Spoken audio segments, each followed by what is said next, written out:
brings us to the third and final presenter, my very good friend. He is none other than Christopher Ram, who's holding the feet to the fire in Guyana. And it gives me great pleasure to ask Mr. Ram to come.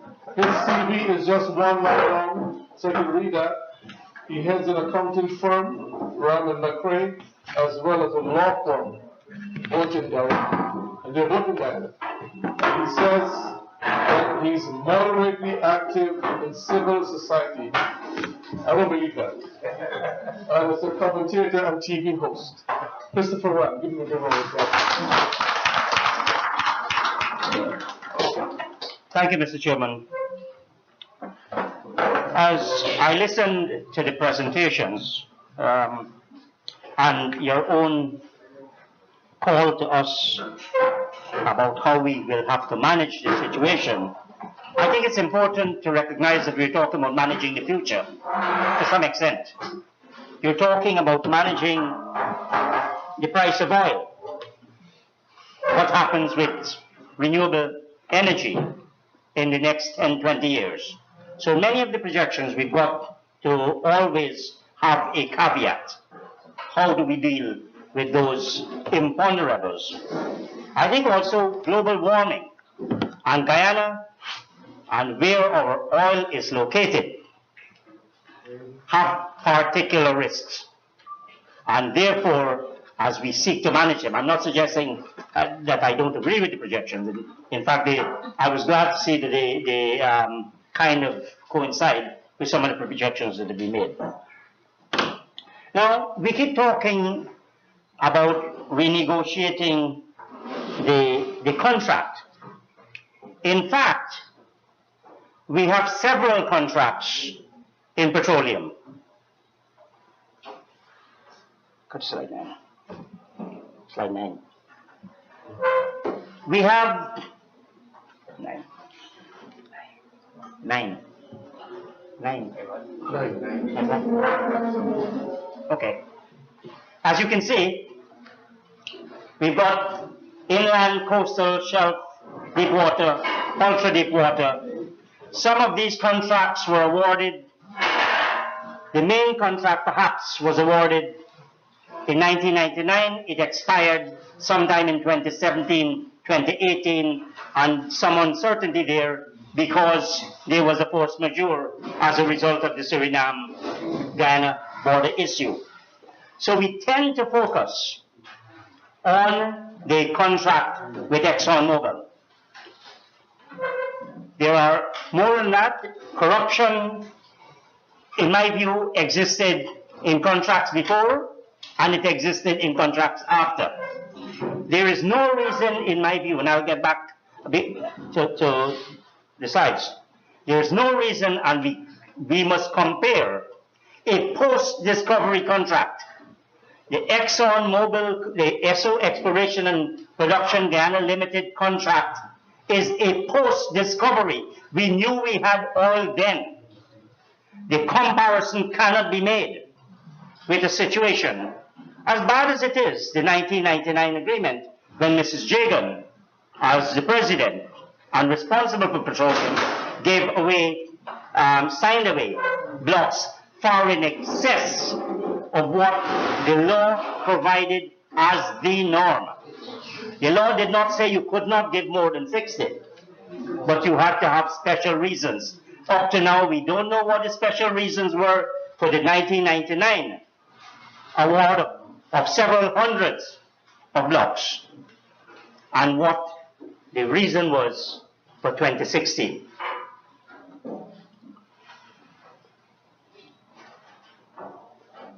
Slide 8.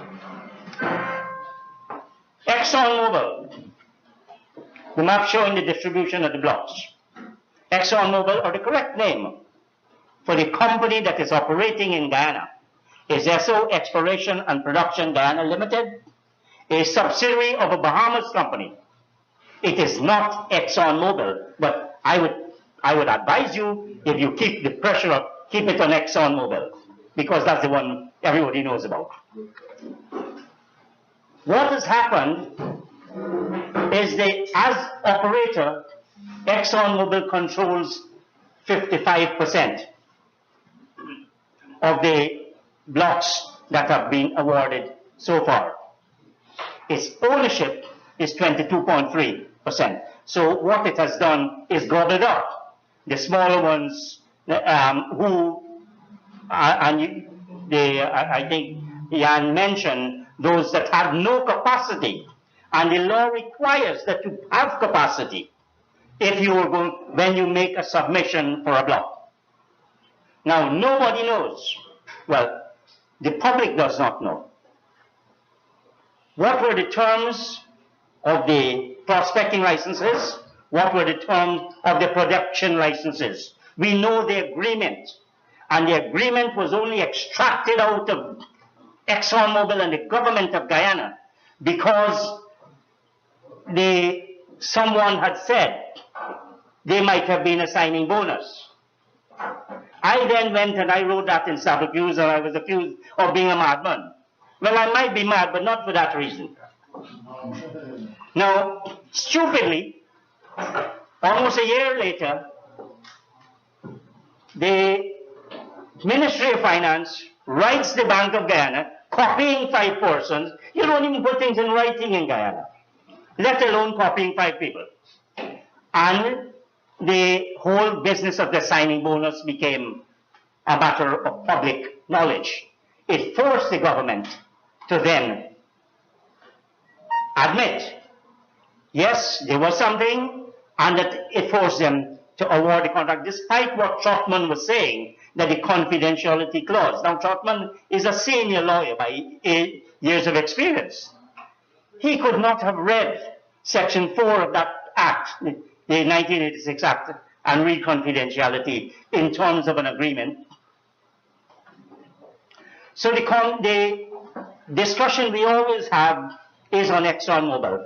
The same situation applies in terms of the contract.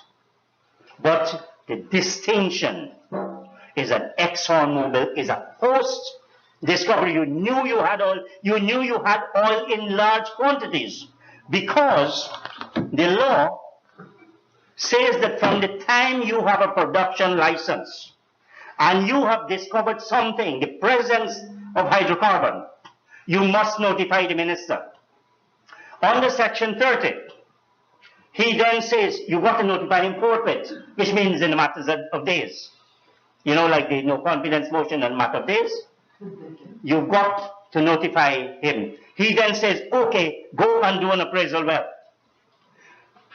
So there is no question that the PPP and the APNU AFC knew that oil had been discovered in commercial quantity at that stage, at the time of the elections. No question about it. So there has been a collusion, by our collusion of silence, collusion with the oil companies when it comes to our property. If you read the Petroleum Act, which was the 1939 Act, I think most of it was repealed in 1986 when we had the new Act under Desmond Hoyt, and it was brought by Hassan Paris. The one particular clause that remains, section that remains, petroleum resources, the hydrocarbon resources of the nation belongs to the state. Yet what we have is being negotiated privately. Mrs. Jagan signed an agreement in 1999. Nobody knew about it, or most people did not know about it until many, many years after. Now you can blame civil society. Maybe we should have been more alert. But surely they have a duty to publish these things. Contracts you enter on behalf of. You are giving land areas that affect shipping, that affects fishing, and you're not going to publicize anything. Now, how we got there? Slide 13 or 14, Ralph. Ralph was my brother-in-law and my computer assistant. Keep him close. Yes. He knows all the secrets. Now, you can see, that's the timeline of from 1938. That's where we were with legislation. Since 1997, Despite the finding of oil, we have not changed a single piece of petroleum legislation. Not a single piece. And those are the people we vote for to the government of Guyana. They come here, we give them money, and they hide all of this from us. Since 1997, we had the Natural Resources Fund, which is about the money, puts it under the control of the Minister of Finance. We had the Petroleum Commission. We don't know where that is. It's languishing in the National Assembly. The President has since set up the Department of Energy. We don't know if one is overriding the other. No policy statement. No legislation. When is it going to happen? The horse has already bolted. If you look at the maps, we've given out most of the blocks. If you were to get the blocks of the whole country, and there is such a thing. We ignore under the Act, you have a particular person who is responsible for petroleum operations, the head of the petroleum unit of the GGMC. We've ignored that. Let's go round. Sorry. Problems with the petroleum agreement. Problems with the agreement. It's slide 29.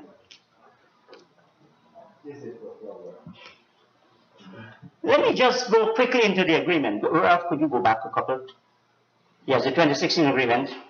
It's a production sharing agreement, which says essentially you enter into this agreement, you operate, we share profit. The parties to that agreement is ESSO, Sinop, Nexen, and HES. The government take royalty 2%, profit share 50%, cost oil limited to 75%, tax 0%, annual license $1 million, signature bonus $18 million. I have a problem with this thing about we get 52%. We do not. For the simple reason that we pay the taxes of the oil company out of our share. In other words, the pie is bigger than it seems. So having decided what the profit share is, and ignore transfer pricing and all those things, the oil companies, Sinop, Nexen, HES, and ESSO, prepare their tax returns, give it to the minister. They don't give it to the Guyana Revenue Authority. They give it to the minister and say, go and get a letter from the Commissioner General that we have paid our taxes to this extent. That's what we have. And it's perfectly legal because Section 51 of the Petroleum Exploration and Production Act says that you can waive the provisions of a whole number of acts in relation to petroleum operations. Go on, the next one. It's, I asked for 29. Now, the problem that I have with the agreements generally, and again, I'm not talking just Exxon SO. Approval by National Assembly not required. There's no provision in our Constitution in relation, no provision in our Constitution dealing with petroleum. None. The number of blocks, what's the logic, what's the justification? We call it framework. I have publicly challenged in my role as an auditor and newspaper columnist that the amount that the three companies are claiming as pre-contract cost is inflated by close to 100 million United States dollars. All you have to do is take the three companies, you add up to see what the agreement says, and there's a big gap of 92 million between 368 and 460. It permits self-insurance, which is a breach of the law. The potential for transfer pricing is huge. We have no arrangement. Up to now, we haven't decided who is going to take our share of profit oil. Who is taking it? What are the arrangements? Nothing, nothing, nothing. Jan has his work cut out. And so does Darrell. Non-compliance with local content requirement. The law requires if you're going to get a prospecting license, you have to have provision regarding local content. And worse yet, to use a good Georgian expression, worse yet in a production license. And what does our minister say? Oh, don't take your time, we're working on something. The law is being broken in relation to blocks, self-insurance, non-compliance with local content requirement. We have poor environmental safeguard. Our taxation clause is abominable. It says it discriminates.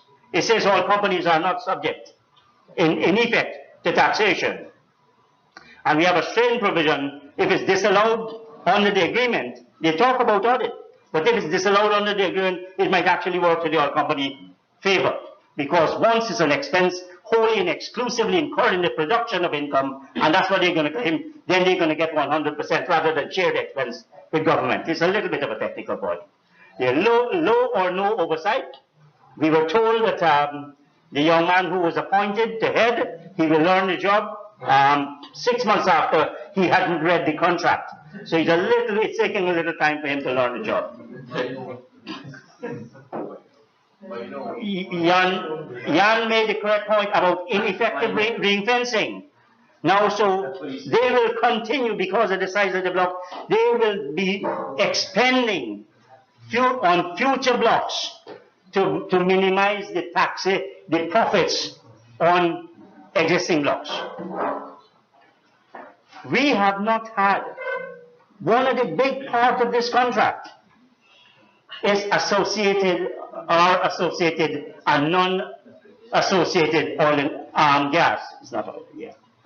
We have not touched on that. We've forgotten it. That has major ramifications and implications for our economy, and blackout start in Guyana. So when you come, please bring good thoughts. Incompetence. Well, that's the hallmark of how we've managed. It really is. It's embarrassing for me as a Guyanese to come up here and say that. The potential for corruption is huge. Now, we have heard about the renegotiation. It is not going to be as easy as we think. It is probably going to be easier by way of political and public pressure than by way of legal pressure. Because I'll tell you what, in 2012, the government introduced, we always had a stability clause. In the earlier contract we had a stability clause. But in 2012 we brought out a new stability clause. Maybe the government felt, well, we weren't attracting people enough, or maybe there wasn't anything to be got. So let us make it sweeter.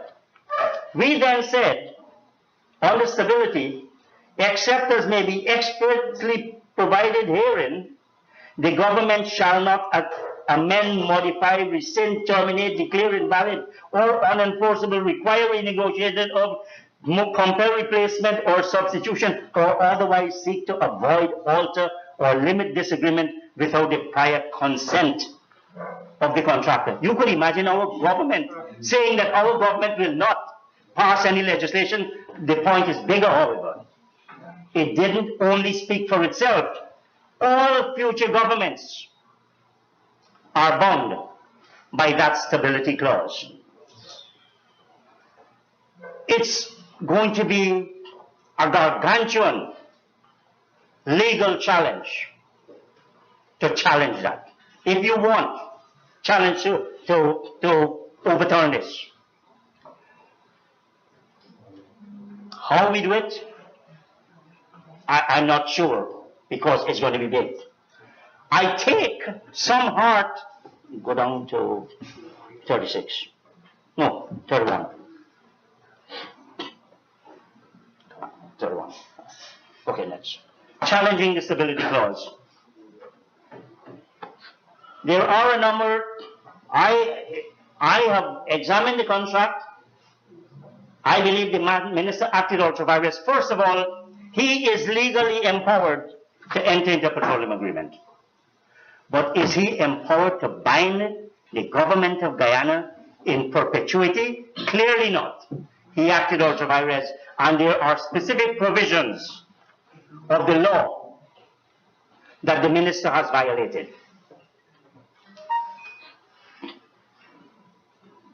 So clause 32, and I take hope there are lots of and you know who write these agreements, and the same people who wrote this stability clause. In Israel, the movement for quality government in Israel versus the Prime Minister got a stability clause for 10 years overturned.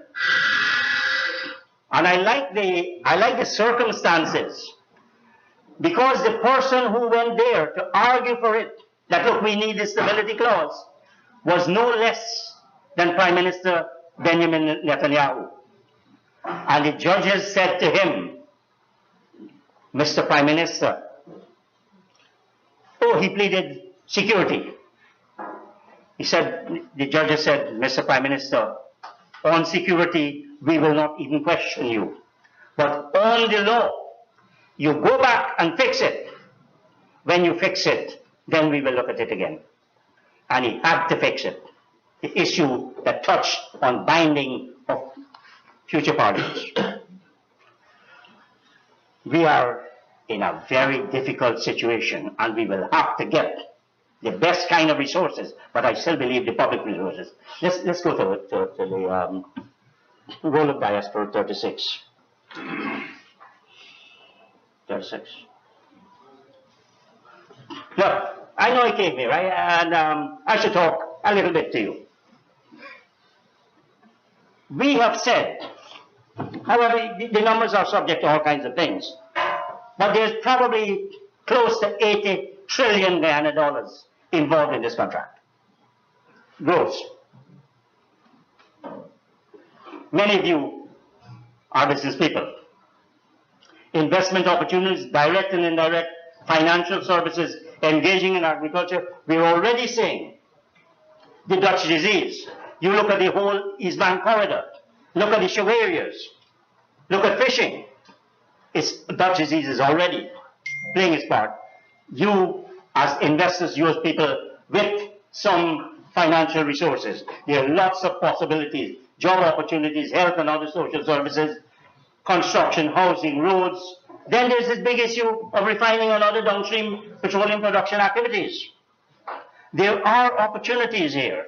We don't like the contract. We want to change it, but in the meanwhile, we must act sensibly as well. That's one final slide. I am glad, and I thank everybody who organized this today, because we need to get the kind of, and Jan and Darren have been doing this. We need more work, the professional and technical analysis, the legal analysis. Yes, law firms, Jan, I have not yet been bought out. Let me tell you on the legal thing. Yes. But it sounds like a joke, but I was actually approached whether I would accept appointment as taxation advisor to one of the oil companies. I can't be writing bad about things about you, and then it's not that easy. The second one, the advocacy activities, and Jan mentioned that. We got to start writing. We got to get to these newspapers. We got to get to the European bodies, the civil society organizations. Make our voices heard. Buy some shares. Go to shareholders meeting. Associate with the shareholders group in these oil companies. Because even if you're not able to persuade if you're not able to persuade Exxon, you might be able to persuade Nexen. Or you might be able to persuade the shareholders of Hess. We ought to be doing that. You ought to help. I am thinking legal intervention. This thing is going to cost money. It's not going to happen on the cheap. The resources that those oil companies have make our own economies dwarf into insignificance. So if we really want to challenge them, we got to find out, for example, who argued the case in Israel. And there are other countries, I think in Nigeria, there was one. So we have, the information is there. This contract is so lopsided because one of the other grounds that I did mention, undue influence. Jennison and his deputy went to Texas to discuss a technical aspect. And what they did, the whole mass, I think it was 16 people from Exxon Mobil, met these two Guyanese, said, look, until you renegotiate this and flag the contract, the 1999 contract, in the face of our people, we are not talking about investment. Jennison went and wrote Rockwell Trotman, and that man still signed a contract. And there is some question in my mind whether Exxon Mobil was entitled to another contract, having exhausted its 1999 prospecting licenses and their extensions. Yes, they did get, and I believe it was Jack Leo who waived certain conditions. That's the problem we have. We are fighting not only the oil companies, we're fighting our own politicians. It's a difficult task. We have, in my view, we have justice on our side. We have reason on our side. We probably have law on our side. Let us use each one of those to bring about this, because this is not about us in this room. This is about our children and our grandchildren and the future of our country called Guyana. Thank you very much. Very good.